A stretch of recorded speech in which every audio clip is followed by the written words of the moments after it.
Right. Good afternoon, everybody. Happy lunchtime.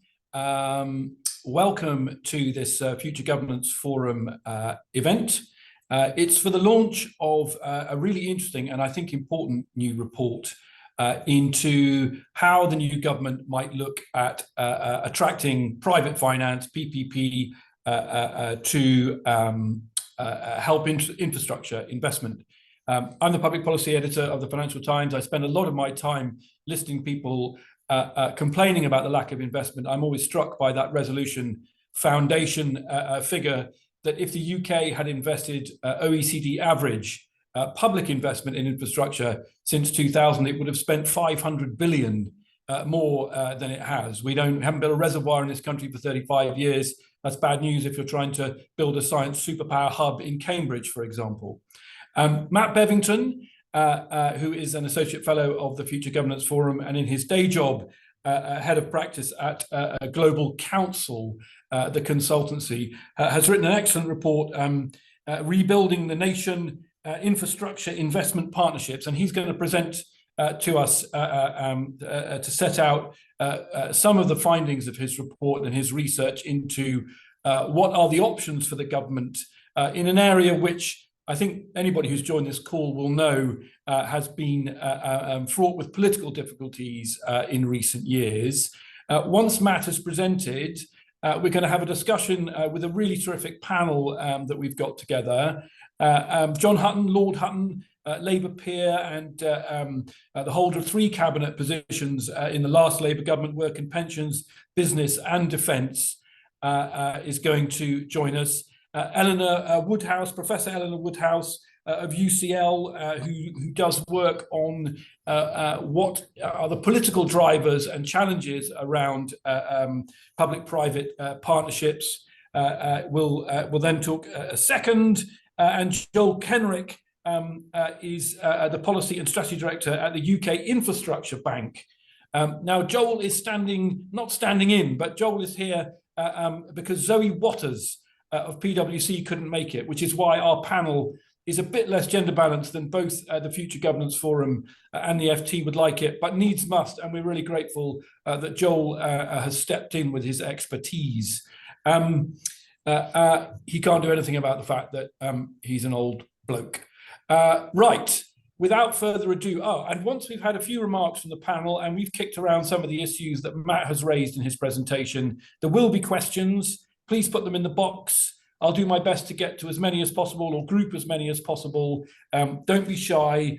We'll do questions from about 1:10 and we'll wrap by 1:30. Right, without further ado, over to Matt Bevington. Great, thanks a lot, Peter, and thanks to all the other panelists for taking the time to join today and to everyone joining on the viewing side. I mean, I just want to start by setting out a bit about why the current government faces such a challenge when it comes to infrastructure investment by comparing where we are today with where we were in 1997 when the last Labour government came in. So clearly, what is new today that wasn't the case in 97 is we have had the long shadow of austerity, which means the public realm writ large is in much worse health than it was back then. We've done some figures in the report of pulling together publicly available information, and you can very easily get to quite a big figure of £50 billion in maintenance backlogs across many areas, but that is almost certainly an underestimate and doesn't include lots of obvious things like government offices and council housing and so on. So the public realm is in a poor state. We are also on the cusp of a generational investment challenge, obviously to do with things like net zero, but also we have a government and obviously political consensus on this, that we need to improve the rate of economic growth. There's political consensus on the need to address regional inequality. In all of these things, infrastructure investment is a vital tool. And when you add the National Infrastructure Commission's assessment of how much investment is needed to deal with those things to the public realm question I mentioned, you very easily get to figures around 300 billion, and that doesn't even include things like social infrastructure like schools and hospitals. So a lot of finance is needed, and we are also obviously in a place where public finances are incredibly constrained. So in 97, government debt to GDP was 37%. Now it's 98%. That matters principally because the government has fiscal rules and wants to see debt falling by the end of the Parliament. So public sector capacity to deal with these issues is constrained, and that is not likely to change. We don't get into a debate about the rights and wrongs of fiscal rules in the report because that is a separate issue, but taking government policy at face value, that is the challenge that they face. So how do you begin to square that circle? Well, when you look at the tools available to the government to deal with it, that don't include public investment or don't principally focus on public investment, one of the obvious tools not in the toolbox at the moment is public-private partnerships. Since we culled PFI in 2018 under Philip Hammond, we haven't had a centrally approved approach to these projects at central government level. The Conservatives always said they would develop a new approach, but never did. And it's important to understand why the Conservatives ended up where they did. So they were the progenitors of PFI. In the run-up to the 97 election, John Major and his Chancellor were very, very active on this. And had they won the 97 election, they also would have pursued PFI quite rigorously. Now the Conservatives are in a place where they oppose these projects, largely, I think, because they still come at it from an austerity-driven mindset. And their experience of having been in government from 2010 was the PFI projects, the PPP projects, were the ones that they couldn't touch. So they couldn't cut the maintenance spending that they wanted to on those projects to generate the savings or the short-term savings that they wanted.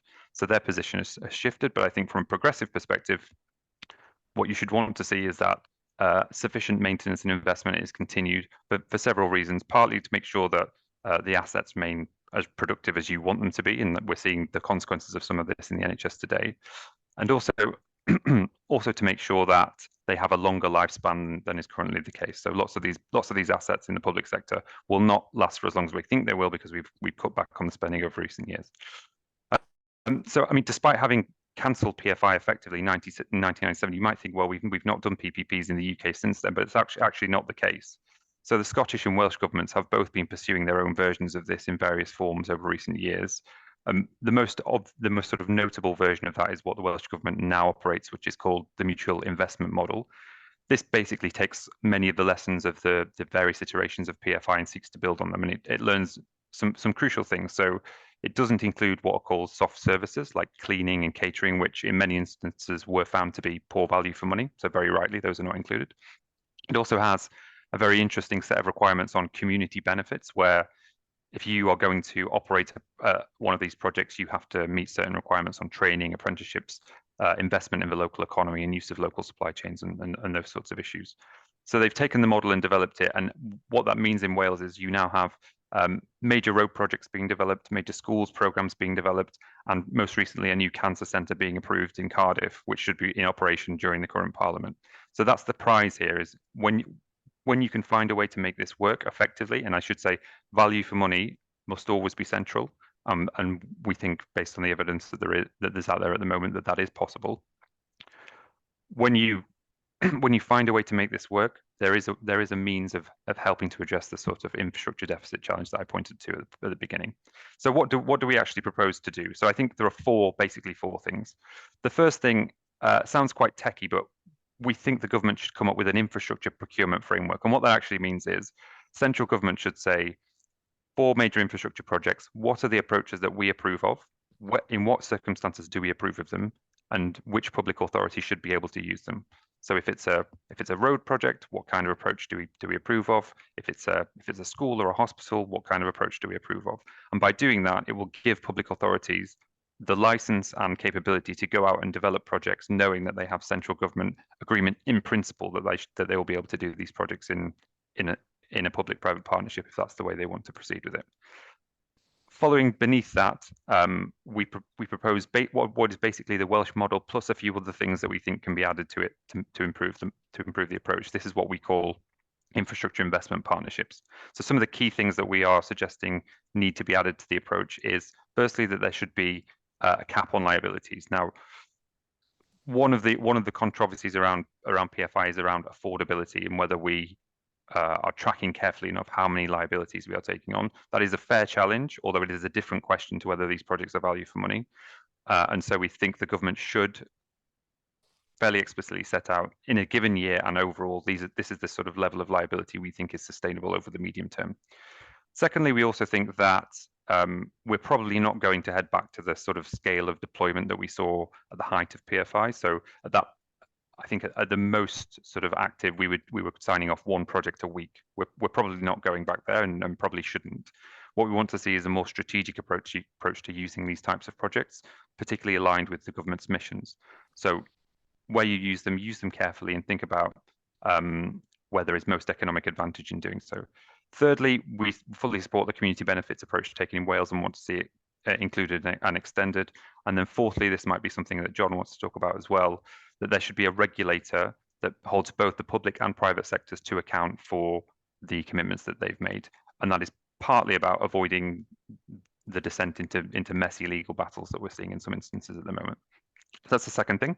The third thing is we think there are lessons to be learned from what the Labour administration in the Australian state of Victoria are doing, and they have developed what they call a precinct approach, but what we call a regeneration approach, where instead of just seeking to build, for instance, a standalone hospital, you use something like a hospital as an anchor investment within a broader site, and commission development around that for complementary infrastructure like childcare, key worker housing, and use that as not just an infrastructure development, but actually a regeneration project.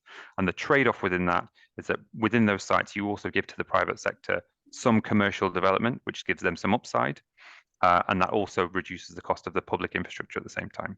So that's the third thing. And then fourth point is just that another new fact from 1997 is that we now have combined authorities and we have mayors, and we have a much more developed regional infrastructure at the governance level in England. So we would like to see this model and these approaches available to those mayors to be used judiciously, and again with similar constraints in terms of the degree of liabilities that they can take on, and again with an emphasis on larger scale, bigger impact, and ideally projects that span different regions, not just sitting within one. So that's the outline of what we've proposed and what the challenge was. Have we solved the infrastructure deficit in this report? No, we haven't. What we have done, we hope, is come up with a part of the solution and a suggestion that they should put one of the tools back in the toolkit alongside traditional government procurement, approaches taken in the utility space, and also what's being done in Scotland and Wales as well. So that's the report. Thanks. Thanks, Matt. That's a terrific overview. I think the Australia thing is fascinating, as is the advent of the combined authorities. We're going to hear from our panel now some opening remarks. I should have said actually in my introduction that John Hutton is also chairing a thing called the Association of Infrastructure Investors in Public-Private Partnerships, which is a new organisation that represents PPP investors. John, why don't you kick us off? I'm interested in your thoughts on the politics of PFI, PPP now, in how we regulate it. I mean, one of the things about regional government is it's just incredibly uneven, and has its own debt problems, etc. So take it away. Okay, well, thank you very much, Peter, and thank you, Matt, and thanks to the Future Governance Forum for asking me to take part in this launch event today. Look, first up, I think this is a really important report. I think it's a really valuable contribution to the debate, which really has clearly started now about how we are going to rebuild Britain after this lost decade, where infrastructure investment in the UK, as we all know, lags seriously behind those of other comparable nations. And the central argument here is that a new form of PPP should be developed. We agree with that. I agree with that. And I think all the reasons for doing that are set out very clearly in the report. I would just add a few comments on that, Peter. I think any new model clearly has got to learn from what's worked and what hasn't worked. And I think it's that experience that should guide model choice and the related policy going forward. I don't think there is an off-the-shelf solution that's perfect that we can just pull off and plug in. Clearly, there are other viable models in other jurisdictions that recognize the value that PPPs can provide. In fact, most other countries in Europe, most in the OECD, still use PPPs for perfectly good, sensible reasons. But I also agree with the Future Governance Forum and the report that it's important we don't arbitrarily pick an existing one for future use in the UK. I don't think that would be right. And we should be very careful not to create something that is too complicated and inflexible. I do think as part of this debate, we should be looking at how existing PFI contracts could be varied and potentially extended to meet with capacity challenges set against the very tight fiscal rules that Rachel Reeves wants to operate the Treasury by. I think if we were to ignore some of those more sort of near-term immediate options, that would be a mistake. And I think we've got to address one fundamental issue, which is almost, I would say, the elephant in the room here. Matt referred to that in his opening remarks. Most PFI projects in the UK are very well run. We know that. There's good dialogue and collaboration between project companies and contracting authorities. But something is stirring in the undergrowth that we need to address. And if we don't address this soon, I think any discussion of future PPP models might be sort of stillborn, because there won't be the investor appetite to address it. We've seen in the AIIP, and we represent all of the significant PFI investors in the UK, all of the members of my association have seen a shift in focus in recent years from resolving the underlying issues that might be a cause of dispute between parties to a new approach, which is simply driven by generating financial deductions from the unitary payments that are due under PFI contracts. And this is leading to increased disputes. And that, I think, will have significant consequences for the complex process of expiry and handback of PFI assets to the public sector. And if we don't address this fundamental challenge, it's a real here and now today challenge. I think that will have an impact on investor appetite for a renewed form of PPP in the UK and the active participation of the private sector parties responsible for financing, constructing, operating and maintaining the current state critical assets that we have responsibility for that benefit pupils, parents and patients up and down the country, but also for any future model that comes after it. So I think, look, it's a really important report. I absolutely endorse it. I think it's saying all the right things, it's posing the right questions. And I think in particular about a future model, it's saying, let's adopt a model that's going to work for the UK context with our experience in PFI. I don't think there's any other way at all of meeting the infrastructure challenge that the UK government faces without PPP. And if we needed any proof of that, Lord Darcy's report today into the state of the NHS, I think, provides a perfect example. There's a 37 billion capital backlog in the NHS that has been allowed to grow up in the last 15 years. And if we had spent that money on the infrastructure of the NHS, it would have cleared the maintenance backlog and built all of the 40 new hospitals that weren't built in the last 15 years that were promised. So I think PPP is the only game in town. I hope the government looks at this report, gives it proper attention, and moves forward with its deliberations as quickly as possible. Thank you. Thanks, John, very much. I want to come back actually once we've heard from the other panelists on that here and now problem that you mentioned and what you think needs to be done. But before we do that, why don't we go and hear from Eleanor, who I think will have views and thoughts on both the attraction of PPP, but also which I think John alluded to, the political challenges of a system which has got a bad reputation in lots of ways. People being forced to pay to have the grass cut in December and all those crazy stories that you hear about PPP. So, Eleanor.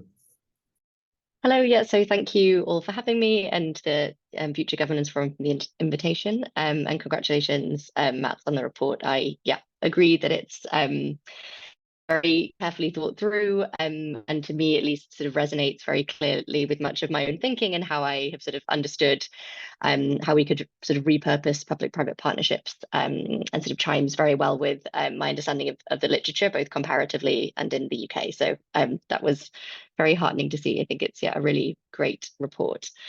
So yeah, I guess I'm sort of coming at this from a more academic perspective, in that I've sort of looked at in my research trying to understand how and why these types of contracts are politically attractive, trying to understand how sort of effective they are and the quality that they offer, and also thinking about how voters respond to them. So that's the sort of angle that I'm coming at. So I just wanted to touch on a few things.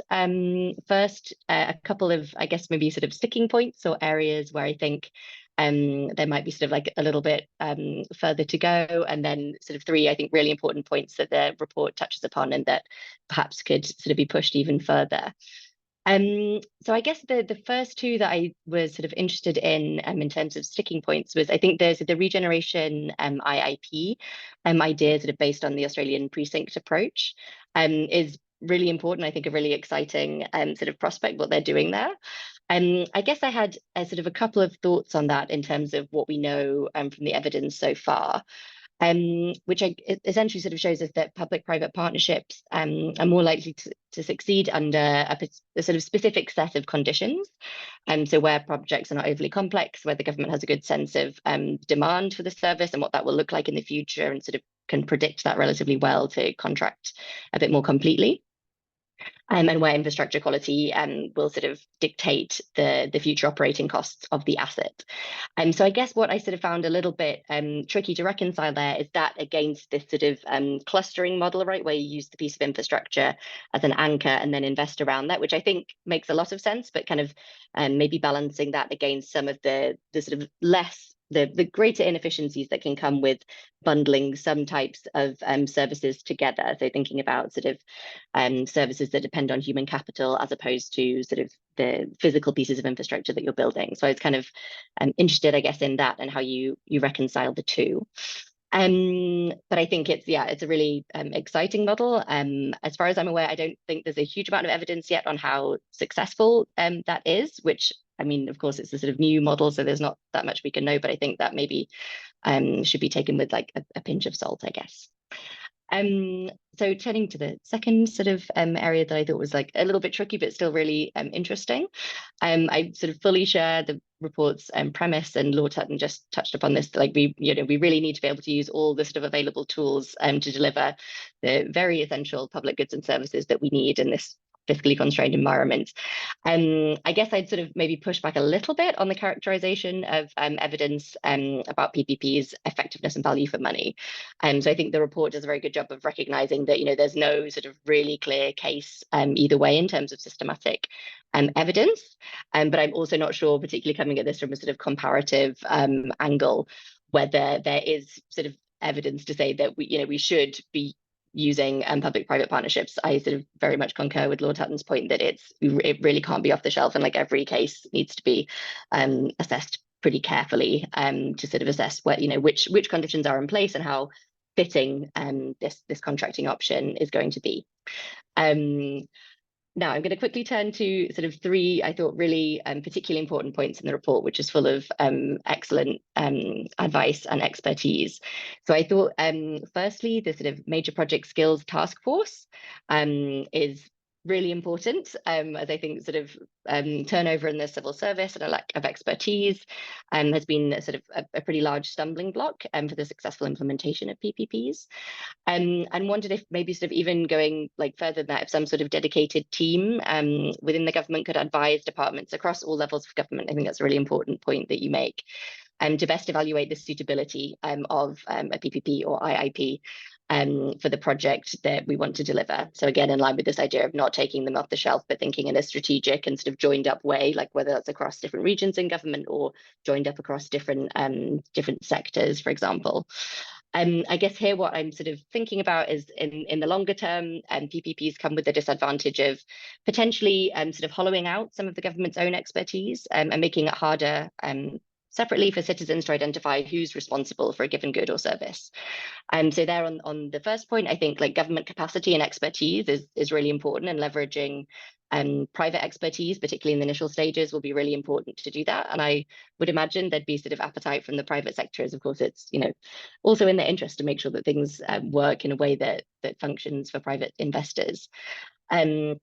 And I think similarly, sort of on the second point, it is important to think about the sort of long term, right? And the government needs to take that into consideration as well as value for money, thinking about how citizens, whether they can identify responsibility for who's delivering public goods and services, and thinking also about whether we have the right sort of levels of government capacity to be able to both sort of negotiate the right deals, then implement them correctly, monitor them correctly, and make sure that things are sort of running as best as they can.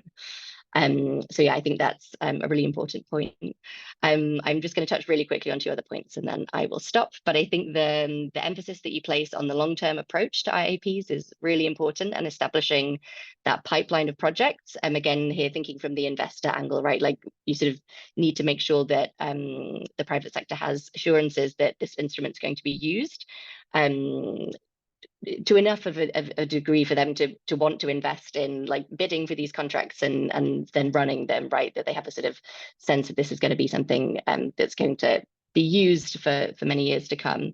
And sort of similarly to that, I think the life cycles, not deals point that you make is extremely important. So again, they're thinking about making sure you've got enough government institutional memory and expertise to make sure that, you know, we're entering into the right deals and deciding when also not to enter into these deals, and then how you sort of negotiate and contract and monitor these projects is extremely important, particularly given that political interest in signing these types of deals tends to come at the beginning, right? Like it's an exciting prospect at the moment that you sign the contract, and then some of that interest sort of can taper off as the contracting process then moves forward into implementation and so on and so forth.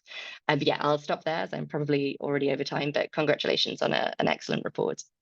Thanks very much, Eleanor. Yeah, we'll come back to lots of those things you raised. I think, you know, this whole question about who gets captured by who and which consultants do or don't benefit from these deals. And as I think, you know, a sense in the public often that the government has rings run around it by the private sector. And that's clearly a kind of enormous issue. And I think when you're trying to sell something that you know has a slightly kind of moldy whiff to a lot of people.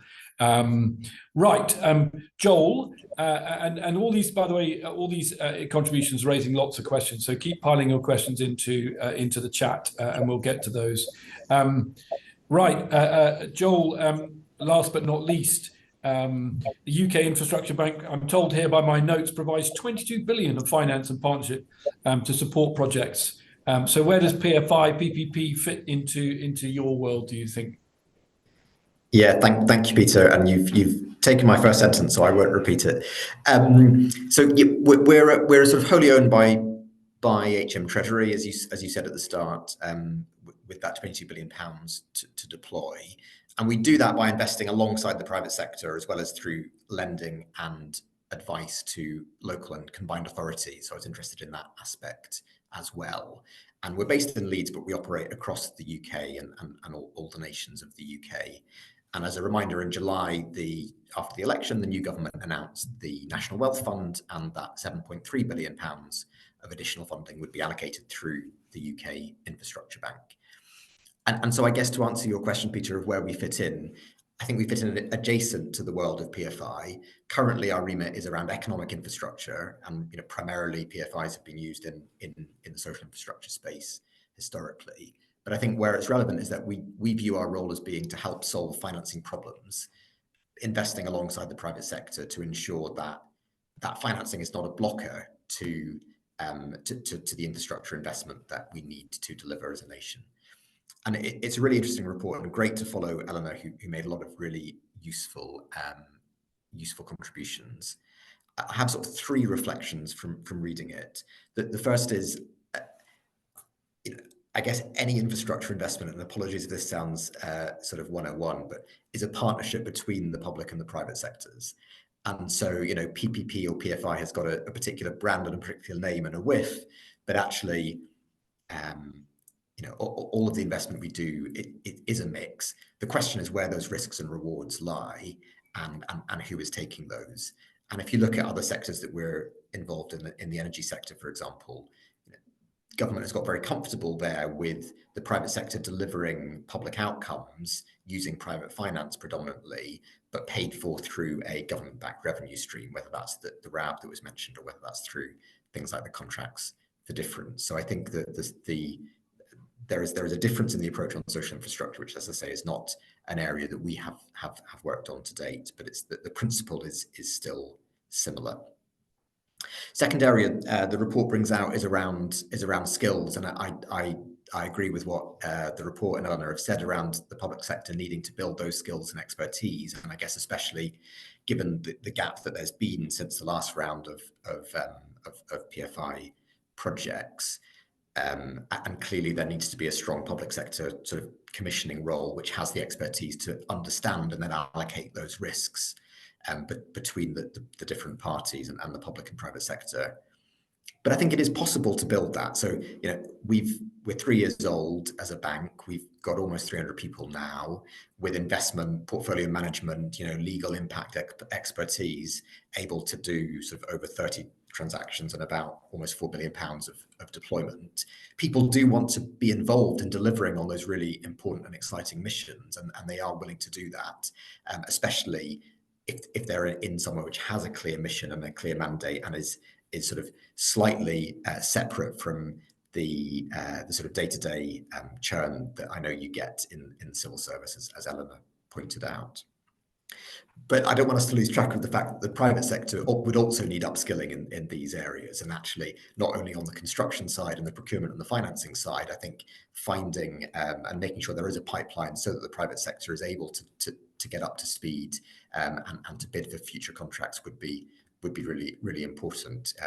Facilities management, all of these things where actually we need to make sure that there is that system there.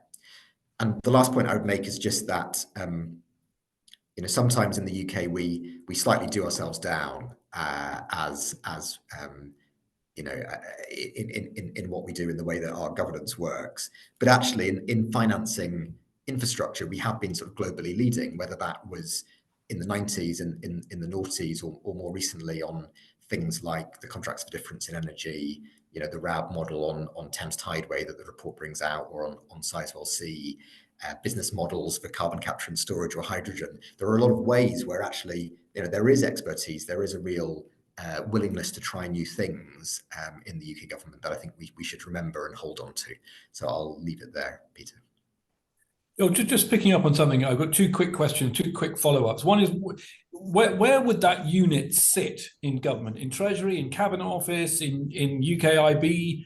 Would be my first question. My second question is, you make a very important point, which is that, there's lots of private sector investment and activity in any government-run project, whether it's building a railway or a reservoir, etc. So where do you see the additionality specifically for a new round of PPP or PFI?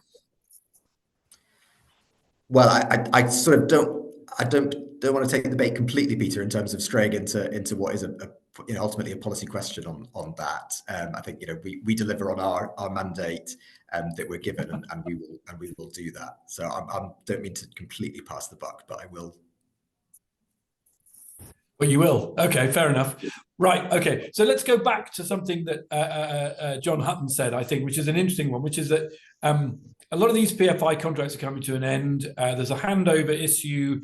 You raised, John, some kind of important issues, slightly euphemistically, I felt. I wonder if you could explain what you think needs sorting, and what if it goes, what if it goes wrong, risks poisoning the well, if I understood you correctly, for a future round. I think that's an interesting area to start with. Well, I'm happy to expand on that a little bit, Peter. I don't want to sort of get too technical too quickly on this, because I think everyone's going to dial off if I do that.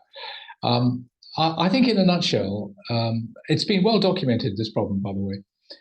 The Infrastructure Projects Authority themselves commissioned a report into this problem a while ago, and it proposed a number of solutions to it. I mean, I think Joel said something which I think is very profound. I mean, I know we tend to throw the partnership word around a lot, but these contracts were always designed as relational contracts, where 2 parties of equal status agree a set of outcomes and work collaboratively over the duration of the contract to deliver them. It's a very important basic principle, and I'm afraid it's one we're losing sight of. If you think about the decade of austerity and what it did to, let's say, local authority budgets, real terms, cuts of perhaps 25, 26% in the value of local authority revenue. If you're sitting at the other side of a PFI contract, you've probably only got one place to go. The life cycle costs in a PFI contract are ring-fenced, so you can't really sort of plunder them to save money elsewhere. So what's happened is that some parties have been brought in to help NHS trusts, local authorities, basically reduce the amount they have to pay their PFI contractor as a way of saving money. And so we've had a prolonged period now of adversarial contract management, which is really eating away at the very heart of the concept of partnership working between the public and private sector. and it's immaterially affecting the value of these assets. So what needs to be done to fix it? Forgive me to interrupt you, but what needs to be done to fix that? Well, again, we're calling for a sort of reset mechanism. There needs to be a proper survey done as we enter expiry handback, identifying the rectification plans that need to be addressed, agreeing the funding of that.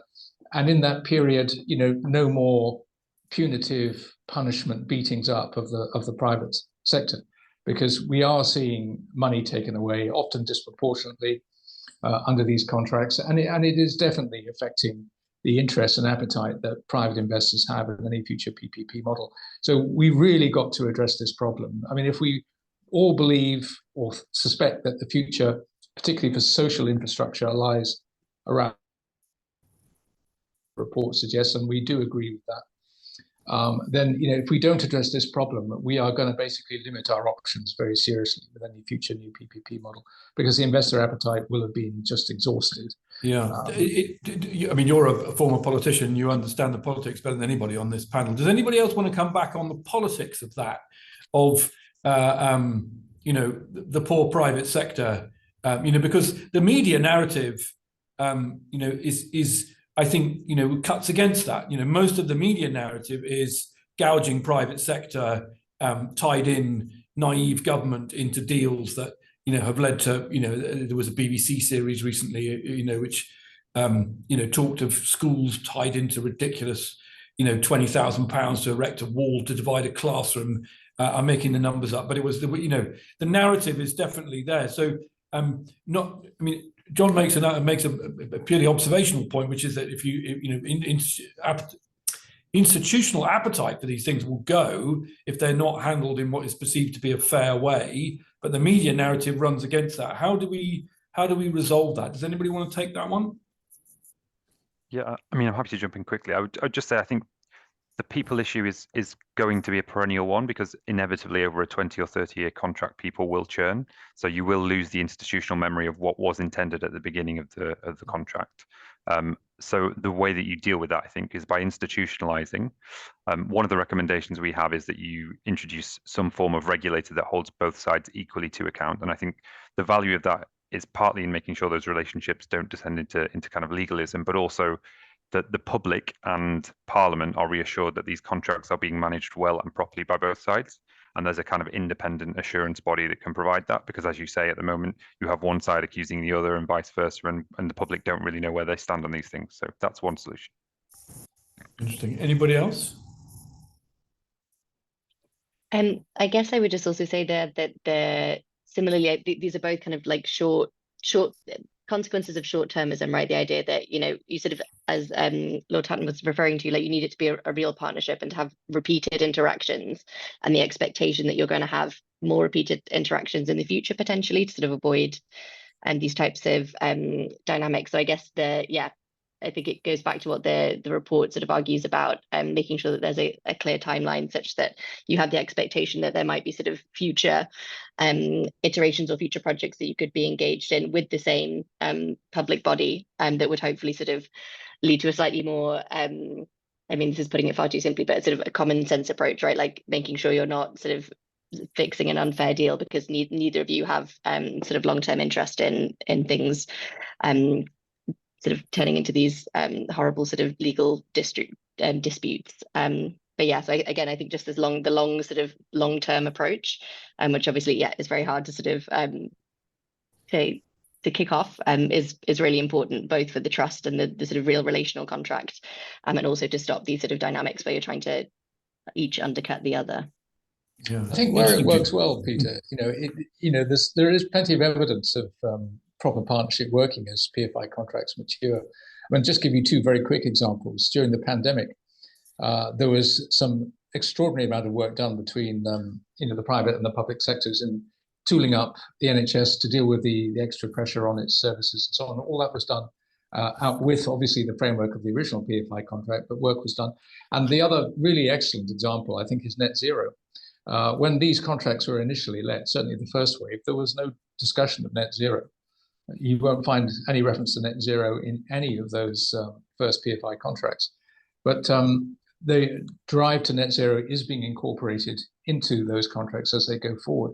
And that's been done on a proper partnership basis. So if you can hold on to the importance of that, when you're thinking about lessons learned and so on and devising a new PPP model, I mean, I think this really does go to the heart of it. I don't think it's impossible. I certainly do not want my remarks to be interpreted as meaning that, you know, we can't go forward. We can go forward and we can find a new model, I'm quite sure. But we really do have to fix this problem. Again, the solutions have been widely set out. There was a report a couple of years ago, as I said, from independent reporters who proposed a very viable solution to this problem. But I'm afraid in the 18 months since the report was published, nothing's been done. Do you see political appetite to fix it? Yeah, I do. Yeah, I mean, we've had some good contact with ministers. I think they're aware of the problem. I'm not sure they've quite come to a decision yet about whether they want to pursue a PPP model yet. I think that's in the in trade, but I think they certainly are seized of the need to sort the current problems out, because, you know, if we don't sort these problems out, it really sort of preempts any decision they might want to make about PPP. Yeah, interesting. We're going to keep the discussion going, but we're going to do it via some of the questions from the panel. This one comes from Anon, but it makes an interesting point, which I think picks up something that Joel said about, you know, the reputation of the UK. And obviously we had a turbulent few years, you know, in terms of whether the UK was a good or a bad place to invest, sort of policy churn, etc. And the question is, with infrastructure investor appetite towards the UK currently in such a bad place, statement of fact, I don't know, but how can we make UK PPPs comparatively more attractive than those on offer in other countries? And the questioner says that this is essential to attract globally mobile capital. Is it, and by making it more attractive than those in other countries, do we end up cutting worse deals than other countries?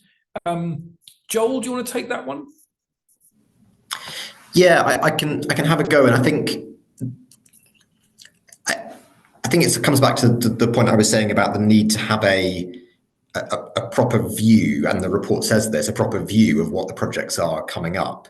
You know, any individual transaction is going to have a certain input in terms of the time and the people and the cost of doing that. And if it's just one, then I can see the argument that, you know, why would you try out a new system rather than doing other things which may be possible in other countries. I think if there is a strong pipeline, and in a way we've seen that in some areas like, you know, offshore wind, for example, on the net zero side, you know, there's a very clear pipeline there. There's a lot of global developers have come in and are interested in how to pursue that. And there, I mean, as well as globally, there are people who have built their lives around managing, you know, moving from one project to the other, whether that is in the development, whether that's in the construction, whether that is in the management of those. So they see a real pipeline, and I think that really is the key. It does mean that you have to start operating on longer timescales, but I think once you start to do that, then the UK, you know, in my view, it is still an attractive place to do business. Clearly, there have been various bumps in the road, as you said at the start, Peter. No, I mean, the churn, you know, in my conversations, the churn is a massive, you know, investment zones one week, free ports the next week, you know, this, that, and the other. Anybody else want to take that before we move on in terms of how the UK makes itself globally attractive in a global competition for capital? I'd just add one thing. I think for investors, I think what's important is that there's certainty about the returns they're going to make on their investment. And I think the problem, Peter, in a nutshell, coming back to what I've been talking about, is that certainty is now at risk. If the goalposts keep getting moved after deals have been done, I'm afraid that's bound to erode investor confidence. You know, these should be 25, 30-year deals where the returns are clearly set out, agreed by both sides, of course, as part of the deal. But once that's fixed, it's fixed. But what happened? I mean, we see it with, for example, with windfall taxes, with unforeseen circumstances that make contracts that seem, you know, fair 20 years ago now look unfair. Isn't it? I mean, is the goal? Is austerity the only thing moving the goalposts, or were some of those contracts not very good contracts, and therefore the government is understandably trying to rewrite them? I mean, that's a genuine question. Well, no, it's complex, but I think the pricing of risk will be part of the investor approach, obviously going into it.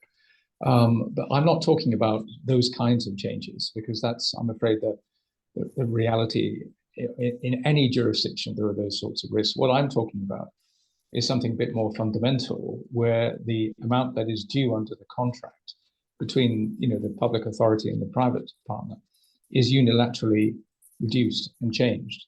Now, that is something that is going to gnaw away at investor confidence, and that's the issue I've been alluding to. So my sense about all of this is that the UK, when certainly, and Joel is right, when you look at economic infrastructure, UK remains, I think, an attractive place to do business. When revenue streams are guaranteed or backed by government, that is a very good, viable model, and we've shown that can work, whether it's RAB or contracts for difference. These are well understood products. I think the problem with the PF5 PPP market is that the perception of the UK is, things, you agreed one thing and now you're doing something else. And that is a very difficult landscape to operate in, unless we clearly signal that actually, no, that's not what we're doing. And these are the steps X, Y, and Z that we've taken to stop that. Yeah. We've had a related question, I think, about which goes, I think, to long-term planning, etc., which is that we have an infrastructure deficit, but we also have a supply chain deficit. To what extent do we think an effective reborn PPP program can lead to the deepening and the widening of supply chains? I mean, talking to ministers and talking to officials who get a lot of this with, they want to build 1.5 million homes, etc. There aren't enough brickies, there aren't enough builders, etc. To what extent can PPP be an agent of fixing and creating deeper, more reliable supply chains? Who wants that one? Yeah, I'll maybe jump in. I think one of the key things here is not just having a pipeline, but having both the supply chain and investors believe that that pipeline is real.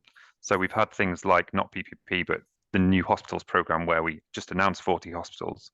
There's very, very little confidence that's actually going to happen. So that doesn't shift the dial.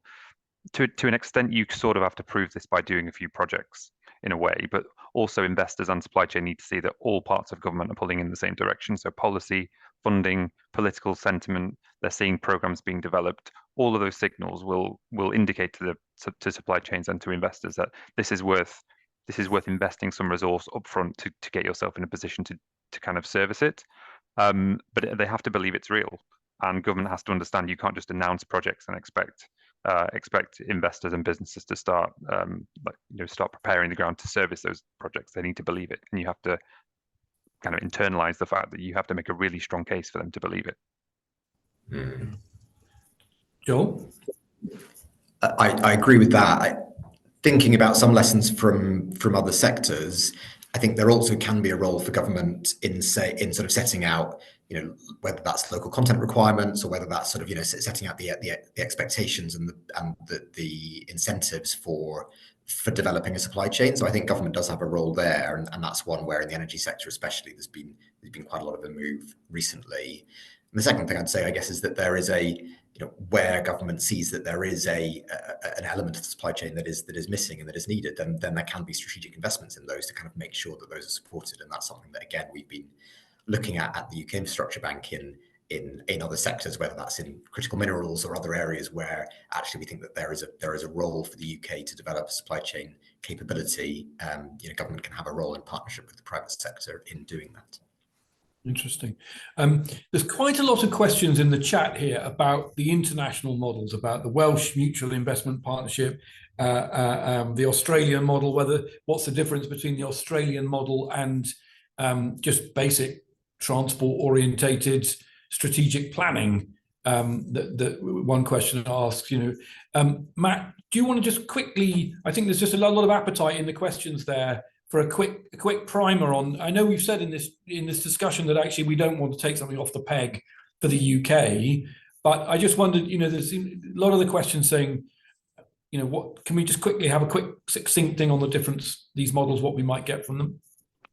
Yeah, so in Australia, I mean, the concept of an anchor investment or an anchor tenant is not a new thing in development. That often is the case. You will have a single development that starts a broader set of developments around it. I guess the point is that government plays a much more active role in defining what happens on this particular site. So presumably it will be a brownfield site, and the government will say, we want a hospital, but we also want all these other supportive services.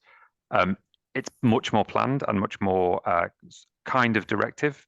And then you're also thinking about what are the ways in which you can use something which has obviously some economic benefit, but it's not its principal purpose, can be leveraged to make, I suppose, economic has sort of spin-off economic benefits from doing so. So, are you comfortable, for example, with a sort of a hotel being built alongside to give the private sector some upside and to also begin to regenerate that area? Are you comfortable with some office buildings being built alongside it? So I think it's just much more ambitious than I guess some historic PFI projects were, which were, where I live in Oxford, we have a hospital and it's sort of dumped in a housing estate and there's nothing else around it, and it kind of sits in blessed isolation and doesn't relate to its local area.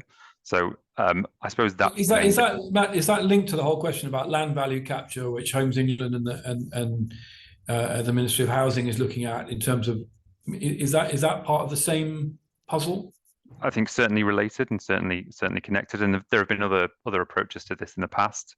There's something called local asset-based vehicles and all sorts of other things that have gone on in the past. There have been various ways of thinking about it. I guess the difference here is that this has been deployed in Australia. We have seen in practical terms what this looks like, and the example in Australia is a hospital in West Melbourne where they both built a hospital, and then because the university was next door, the university financed a bridge to their campus and also paid for some research facilities within the hospital.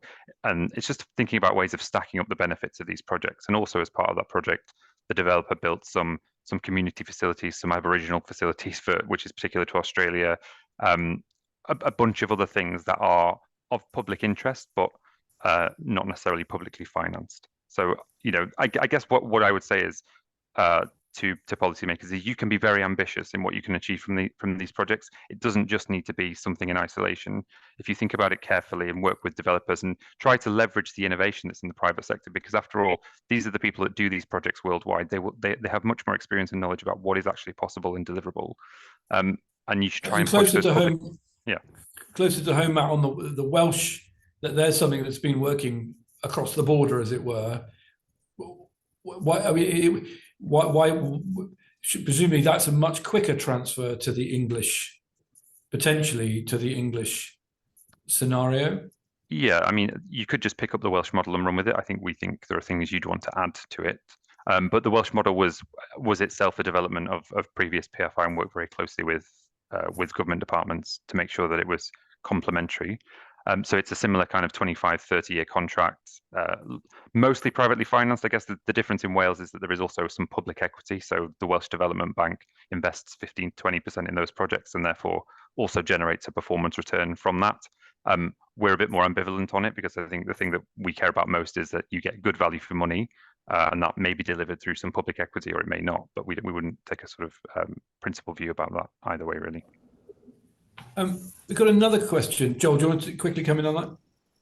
Just on the public equity stakes, because I agree with you, Matt. You try to drive value not through that small return, but through the whole project. I guess what that does give you is it gives you that access to information, and that is valuable, I think.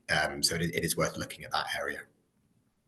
Just one more question, another question here. So during this discussion, there's been a sense that perhaps we need another regulator to give the public confidence to mitigate between the investors and the public sector. And then I think somebody said what we need is some flexibility, different approaches to different types of project. But Stephen Payne, one of the people listening in, his question is actually, do you need to standardize? Do you need a standardized approach to give confidence to investors and also to create speed and efficiency so that you're not doing, reinventing the wheel every single time? And then to some of the points that Eleanor was making about how the public knows who's responsible for what and who's accountable for what. In a world where there's endless iterations, does that make it harder? Anybody want to take that one? standardized approach? Lord Hutton, guess... what would you... Oh, yeah, sorry. go on, Eleanor. No, Eleanor, go. Okay, sure. Yeah, well, I was just going to say, I guess to some degree, I'm sure there could be some sort of degree of standardization for particular types of projects. And I think that sort of links back to the question that we were talking about before about the supply chain as well. Because I think in terms of if you can make the contracting environment more sort of accessible, you might be more likely to, as well as sort of international capital, these sort of really big players in the world of infrastructure, you might also be able to attract sort of maybe, I mean, still, of course, like big investors, but perhaps on like a slightly smaller scale and a slightly more local scale, which I think would have potentially a number of advantages, one of which is alluded to in the report, right? That if you can sort of find investors who have like a credible commitment to building that sort of long-lasting relationship, which, I mean, you could use sort of being a local firm as a proxy for how invested you are, how likely your incentives are to be aligned with like a project going well in a particular region and sort of advancing and developing.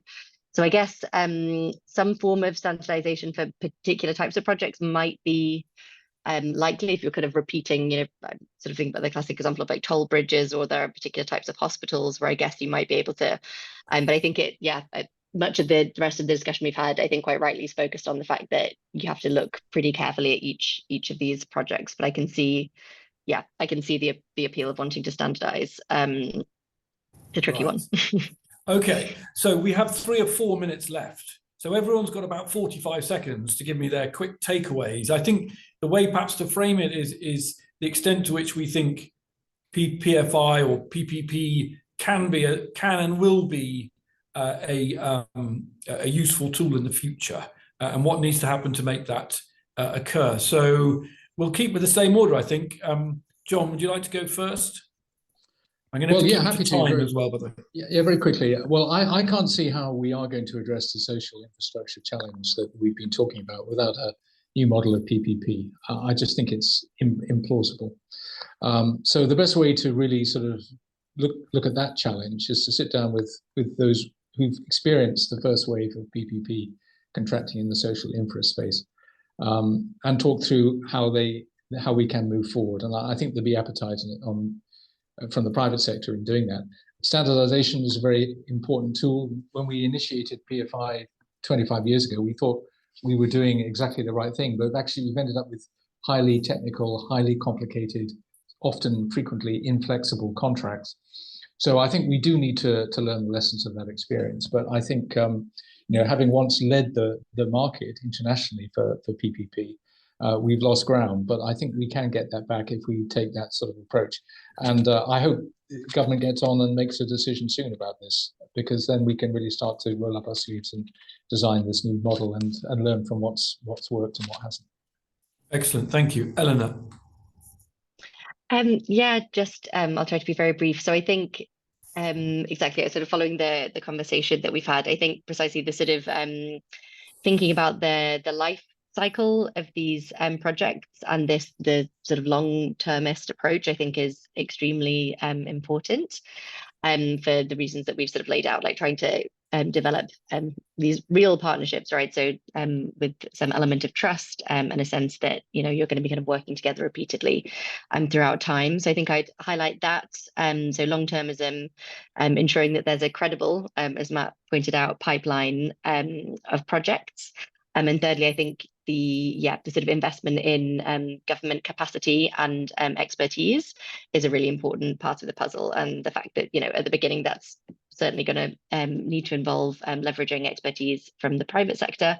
But it's really important to make sure that we sort of maintain and invest in the government's own expertise and capacity to manage these types of contracts. Superb. That's a good checklist. Joel.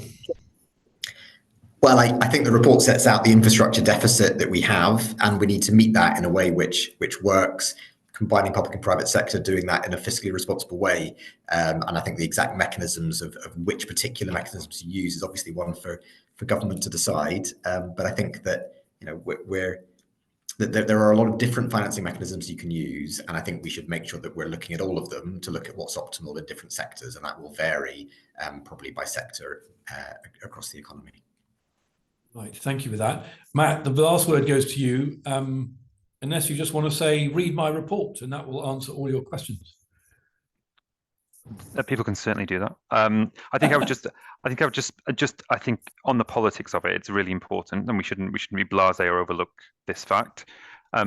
Part of what we try to do is provide some ways in which policymakers can be reassured that these are kind of responsible projects to pursue, fiscally sustainable, and also value for money. And unless you take all of those boxes, then I think it's unrealistic and not reasonable to expect politicians to kind of put their neck on the block and pursue these things. But our experience of having done the work and having consulted widely is that that is possible. It just requires careful thought. And we've talked about lots of the ways in which they should go about it in this call. So. Brilliant. Well, you can find the report on the Future Governance website. I do recommend you take the time to read it. It's a terrific piece of work. Thank you for that, Matt. Thank you, all of our panelists, for a brilliant and stimulating discussion. Give them a virtual round of applause, and time for a sandwich. That's a wrap.